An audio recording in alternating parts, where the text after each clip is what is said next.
Welcome to Studio D on the campus of the University of Oklahoma. This is Sooner Sports Pad. And now, here's your host, Madeline Roberts. Hello, everyone, and welcome to Sooner Sports Pad. I am your host, Madeline Roberts, alongside my lovely co-analysts, Josh Callaway and Collin Kennedy. We also have a very loud live studio audience with us this evening. Guys, who's joining us today? Man, they are loud and rowdy. Alpha Phi Omega's in the house, and Pakistani student journalists are joining us as well. They're loud. Give it up, everybody. And they should be fired up because we have two very special guests. Josh, who's in there? Yeah, two players, one of our very favorite teams on campus. Sooner baseball players, Brylie Ware and Blake Brewster. And later on in the show, Collin and I will tell you who we think the Sooners are going to see in the Big 12 title game. And I got snubbed as Hoko King again, but we're going to take a look back at the tradition of homecoming. Well, the Sooners were back at home on Saturday after a month-long hiatus, and they welcomed back their fans in a big way with a huge win over the Kansas State Wildcats. Grant Calcaterra got the scoring started off for Oklahoma after catching a touchdown pass from Kyler Murray on the Sooners' first drive of the game, and it was almost all Sooners from there. The offense looked unstoppable. 6 different guys had at least 2 catches, and 3 guys had at least 50 yards rushing, with Kennedy Brooks leading the way with 94 yards and 2 touchdowns. The defense had arguably their best game of the year, giving up just 2 touchdowns, with 1 coming in garbage time in the 4th quarter. The offense looked unstoppable, as they usually do. Josh, what did you see from them? Yeah, man, I think without a doubt, we are watching the best offense in college football right here in Norman, Oklahoma. They're seriously unstoppable, and a big reason why QB1 Kyler Murray just continues to be so dominant. He was great once again. 19 of 24, 352 yards, 3 passing touchdowns. That's his 7th straight game with at least 3 passing touchdowns. That's unbelievable. CeeDee Lamb, he's the man. We all know that. He went for a career high 160 yards, 2 touchdowns on 4 catches. The running game continues to get better each and every week. Kennedy Brooks, TJ Pledger, Trey Sermon. The offense is humming right now. Like I said, one of the absolute best in the country. Over 700 total yards of offense from them. Scored on 7 straight possessions, averaged over 10 yards a play, and they won the time of possession battle, which might be surprising considering how fast they score. The offense is absolutely dominating. It's nothing new. This was their 19th game of at least 50 points since 2015. That's the most in the country. They are rolling right now. You know, they're pretty good, but I think we need to start having that conversation. Are they better than last year's offense? I think they are. You add Kyler's dynamic play, I think they are. I'd say yes. All right, we talked about things getting better and better. How about the Sooner defense, ladies and gentlemen? They are on fire right now. Ruffin McNeil and this defense held in another opposing offense to less than 300 total yards. They dominated the line of scrimmage and held the Big 12's leading rusher, Alex Barnes, to just 28 total yards.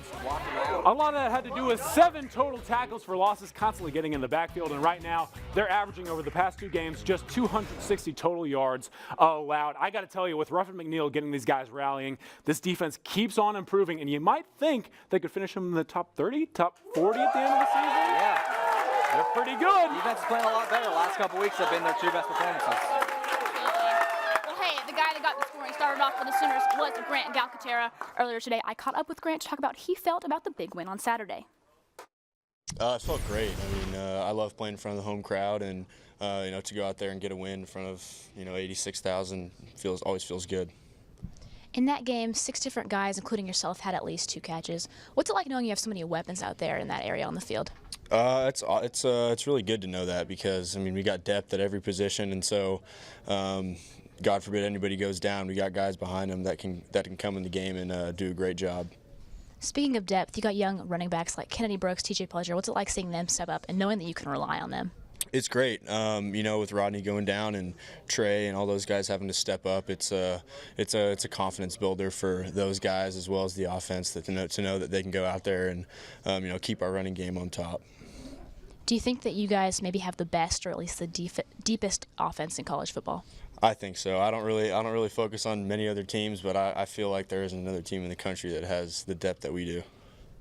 Looking ahead to Texas Tech, it's a night game, hostile environment. How excited are you guys for that? Very excited. I heard it's going to be 7 p.m. It's a perfect time. I know it's a hostile environment over there, so we'll be ready to go. Thanks, Grant. Yeah. Let's talk about some other OU sports. The Sooner softball team finished up fall ball yesterday. Josh, how'd that go? Yeah, I want to shock some people here. The softball team, yeah, they're once again very, very, very good. Once again, they went down to Fayetteville, Arkansas today. Doubleheader matchup. Game 1 against Arkansas. Guess what the final score of that one was? They beat the Razorbacks 19-2 yesterday. Are you kidding me? Sydney Romero led the charge, had a 2 RBI double, added another RBI double later in the game. Won that first one, like I said, 19-2. Second game of doubleheader, she added a homer. So Sydney Romero, huge day. Second game actually ended in a tie. So they finished the fall season 7-0-1. You see the dominance that softball has had since Patty Gasser's taken over. 3 straight Women's College World Series appearances, 22 Big 12 titles. Patty Gasso, that's pretty far above 500, over 400 wins above 500. So dominant ever since she got here. Yeah, I mean, she keeps on winning, and this is kind of an interesting year for softball. Obviously, they're losing Paige Parker, Paige Lowry, but you have to think as long as Natty Patty's there, they're going to keep on winning. All right. Last year, when our boys Reagan and Kenneth were here, I was known as the guy that always talked about Sooner baseball. And guess what? Not only am I back at it, but so are the fellas. OU baseball had DBU in town at L. Dale Mitchell in a pair of 7-inning exhibitions. And guess what? After shaking off a little bit of rust in the first one, they got the 5-3 victory in round 2. Impressive outing from them. And I got to tell you, Josh, you and I cover the team. Madeline does as well. We're at as many baseball games as we can be, and I can't wait for Swinging Sooner baseball to be back. Let's get it back out there, man. Come on. Can't wait. Baseball and softball, super excited for their seasons. Oh, for sure. All right, well, it is time for a break. But when we come back, we will have face-off. We will also look back on the festivities that were during homecoming week. And hey, we'll hear from our guests after that. Don't go anywhere.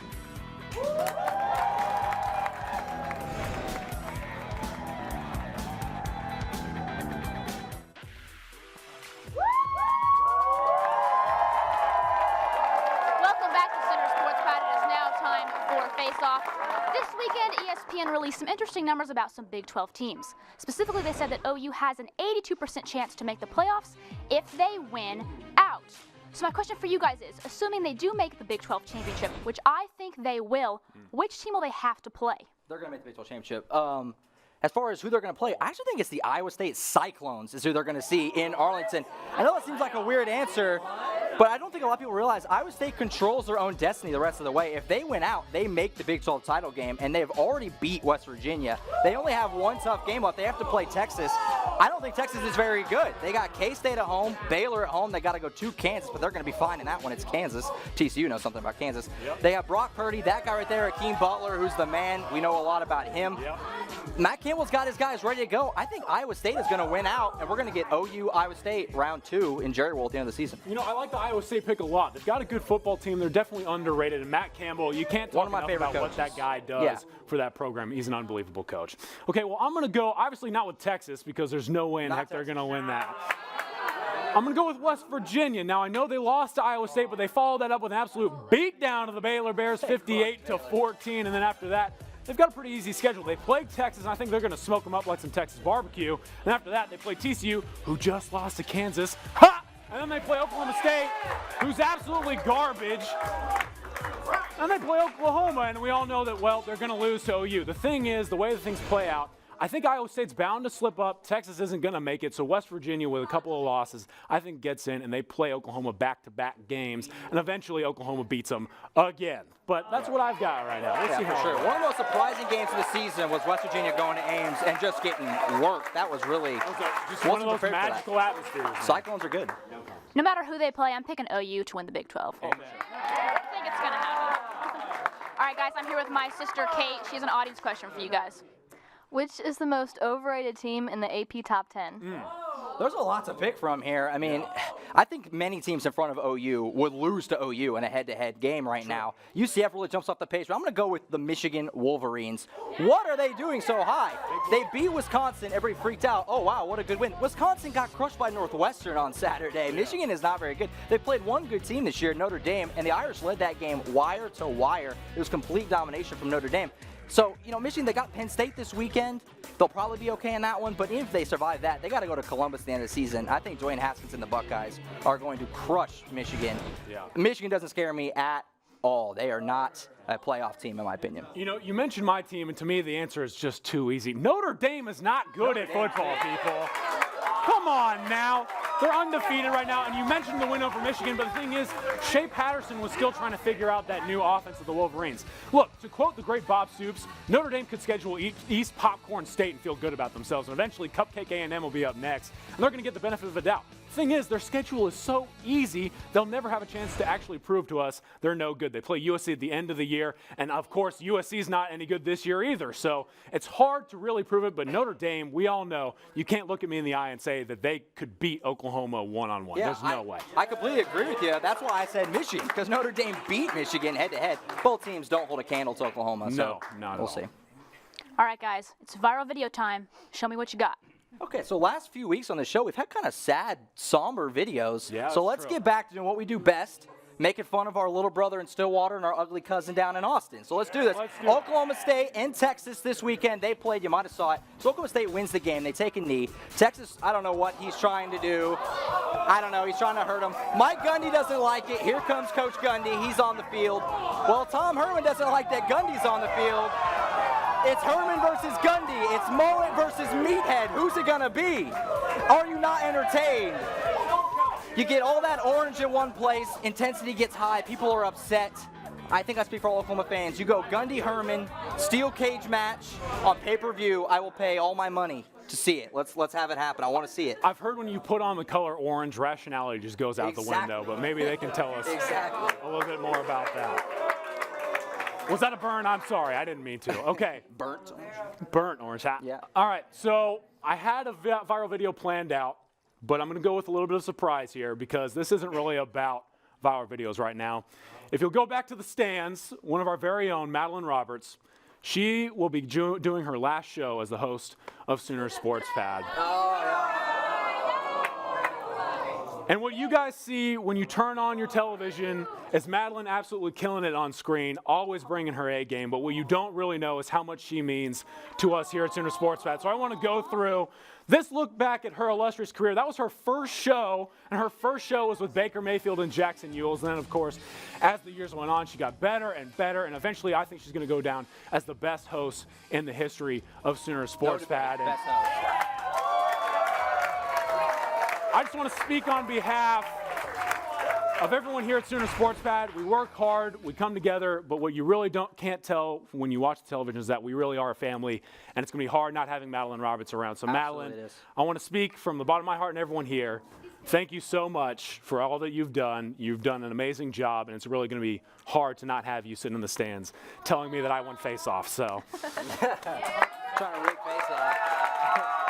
Thank you so much, guys. Love you guys so much. Gonna miss doing the show with you for sure.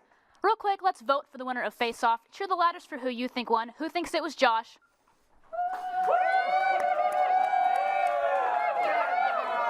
How about Collin?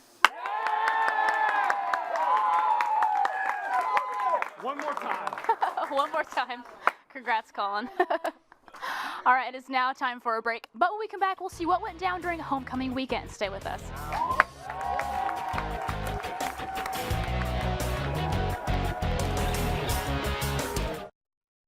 Thanks to our cornerstone television partners, OU Medicine, Anheuser-Busch, OU Extended Campus, and our community partners, Landers Auto Group, Devon Energy, Coca-Cola, and OU Medicine. Welcome back to Sooner Sports Pad. Homecoming is a tradition at high schools and colleges across the nation, and OU is no exception. Sports Pad's Abby Green tells us about this tradition at OU and all it encompasses. There's no place like Norman, and there's nothing quite like homecoming at OU.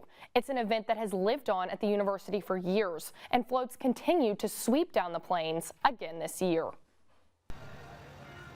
Campus organizations joined together to create themed banners, floats, and more to welcome alumni back home this weekend. We come for every game, and we usually go to all the away games, so this is great, and it's good to see how everybody participates in everything. Sooners took part in many festivities all week long, leading up to the big game on Saturday. Honestly, I like the parade. I think it's a super cool time to get to see like the work that people have put in and how enthusiastic and excited people get for homecoming. Organizations won points and recognition for participation in events like the Raw Rally, Sark After Dark, and others. Winners of each event category were announced at halftime of the game, along with the homecoming court. Candidates for the court were nominated by campus organizations with which they are involved. I was nominated by the American Indian Student Association, and for me it's all about representation and visibility. So there's a lot of people who don't know how they're in class with Native people, how there are still Native people going to school, and for me, being able to show people that my community is still here is the biggest thing for me. Evan Rabb and Caitlin Levere-Fawn were crowned this year's homecoming king and queen. And in the grand finale, the Sooners routed the Kansas State Wildcats 51-14. Abby Green, Sooner Sports Pad. Now let's hear from our guests, Blake Brewster and Brylie Ware. Thank you for joining us.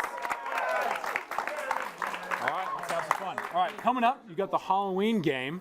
It's a pretty special event. Tell us what it's about. And Blake, you were telling me a little something about your record in this game. Elaborate on that, We please. got to start off with, since this Halloween thing has been going with the softball team, we're 2-0. Boys are 2-0, so it's going to be tough to beat. It's going to be tough to beat.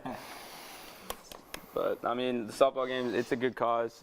Come out, support. We're raising money for the OU's Children's Hospital and helping them get the care and stuff that they need. What does the game mean to you guys, just for the cause it has, and also just, connect with the fans? Everybody wears their costumes. It's just a really fun thing. Oh, it's a great time. After the game, we get to get everybody together, all the kids in the costumes, and take a big picture. It's just really great. It's a good time. Being there and just seeing the smiles on all the kids' faces, walking up and, saying hi and just kind of interacting with the kids, that's what it's all about. How intense is the costume selection process? Walk me through that. I'm going to have to say that before I know anybody's costume, me and my boy Nathan Wiles and Jordan Vujovic are going to have the best ones, easily.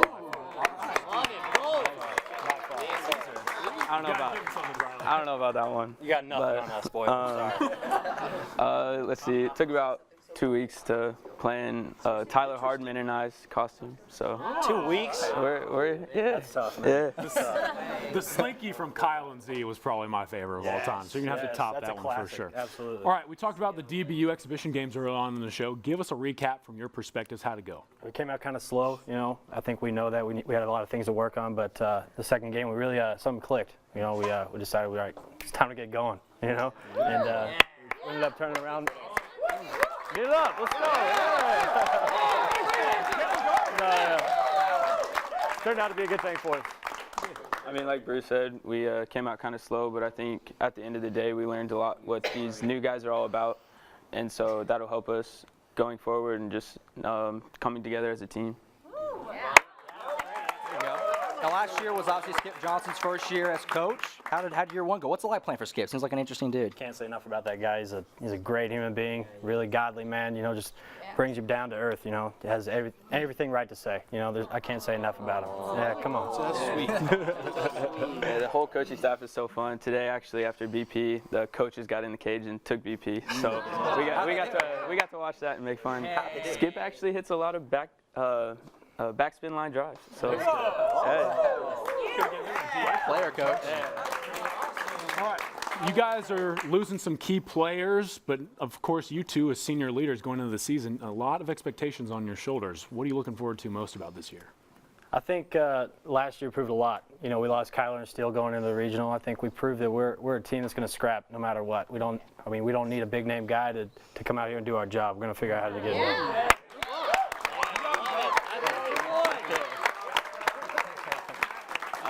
Being young this year, I think we'll be good. We just got to come together, and it's all about, at the end of the day, all about having fun. So that's what we're out there to do. Big sportsmanship guy. I think Madeline's got an audience question for you. Yeah, Kate has a question for you guys.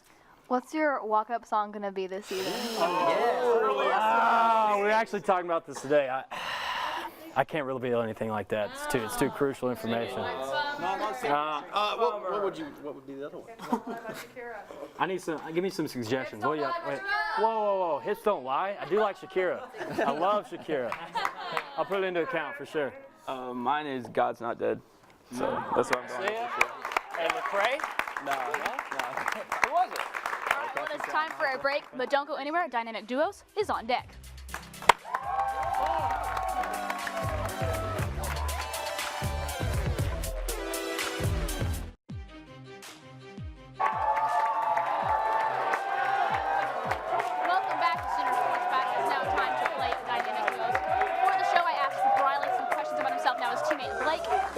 them correctly, so let's get started.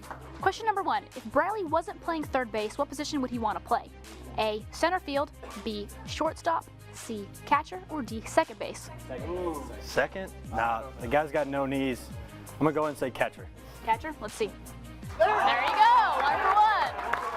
All right, let's keep it going. Question number 2. What is Brylie's ideal first date? Is it A, mini golf, B, picnic in the park, C, concert, or D, dinner and a movie? You're a long walk on the beach guy, aren't you? Can I get the answers one more time? One more time. A, mini golf, B, picnic in the park, C, concert, or D, dinner and a movie? Concert? I'm going dinner and a movie. All right, let's see. All right. Question number 3. This is timely. What is Brylie's favorite Halloween candy? A, Starburst, B, Snickers, C, Sour Patch Kids, or D, Kit Kats? Kit Kats are good, but Sour Patches. You like Kit Kats, don't you? Kit Kats. Kit Kats? Oh!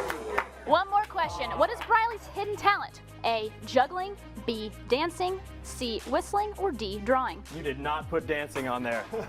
Have y'all seen him dance at third base? It is awful. Is that your answer? I'm gonna go dancing. We'll go dancing. Let's see. Come on. Can we see some dance moves? Please. Come on.